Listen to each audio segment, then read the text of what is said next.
नेपाल भारत के रिश्ते हमेशा बेहतर रहे हैं, लेकिन हाल के दिनों में लिपुलेख और कालापानी को लेकर दोनों देशों के बीच तनातनी की खबरें आम है। कारण है कि इन दिनों नेपाल गैरकानूनी तरीके से इस पर दावा कर रहा है, जबकि ये क्षेत्र भारत का है। नेपाल को लेकर हमेशा भारत का रुख भाई के रिश्ते जैसा रहा है। नेपाली नागरिकों को भारत में मान सम्मान किस कदर प्राप्त है, नेपाल के लोगों के दिल में भारत के प्रति सम्मान की भी कोई कमी नहीं है। लेकिन मौजूदा नेपाली सरकार का चीन के प्रति सॉफ्ट रवैया हमेशा सवालों के घेरे में रहा है।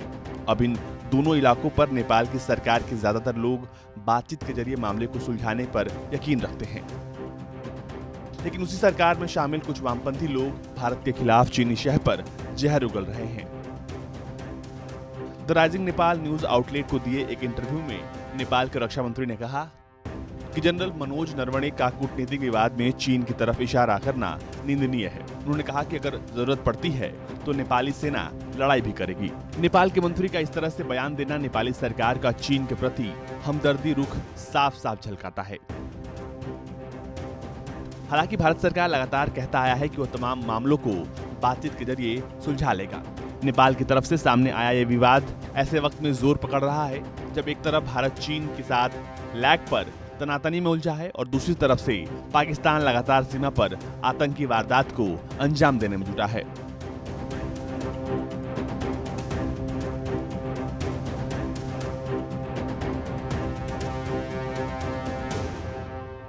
नेपाल के रक्षा मंत्री जब ये बयानबाजी कर रहे थे तो उन्होंने भारत नेपाल के बीच रिश्तों का सम्मान तक नहीं किया। नेपाल के रक्षा मंत्री ने भारतीय सेना पर निशाना साधने के लिए गोरखा रेजिमेंट तक का नाम लिया, जबकि भारतीय सुरक्षा बलों में आजादी से पहले से ही नेपाली गोरखा शामिल रहे हैं और भारत नेपाल के विवाद से उन्हें हमेशा दूर ही रखा गया है। भारतीय सेना में गोरखा की करीब 40 बटालियन है, जिसमें नेपाल के सैनिक बड़ी संख्या में हैं। हालांकि ये पहली बार नहीं है जब नेपाल के रक्षा मंत्री ने भारत नेपाल के विवाद में गोरखा समुदाय को घसीट लिया हो।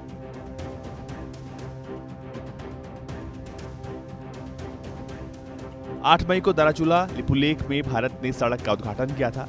नेपाल इन इलाकों पर अपना दावा पेश करता रहा है। सेना प्रमुख ने बयान दिया कि लिंक रोड भारतीय क्षेत्र में है, इसलिए नेपाल के पास विरोध करने की कोई वजह नहीं है। वहीं नेपाली सरकार में शामिल भले ही कुछ लोग चीनी इशारे पर भड़काऊ बयान दे रहे हों, नेपाल की सेना ने साफ साफ कह दिया है कि वो राजनीतिक बयानों पर टिक्का टिप्पणी नहीं करेगी।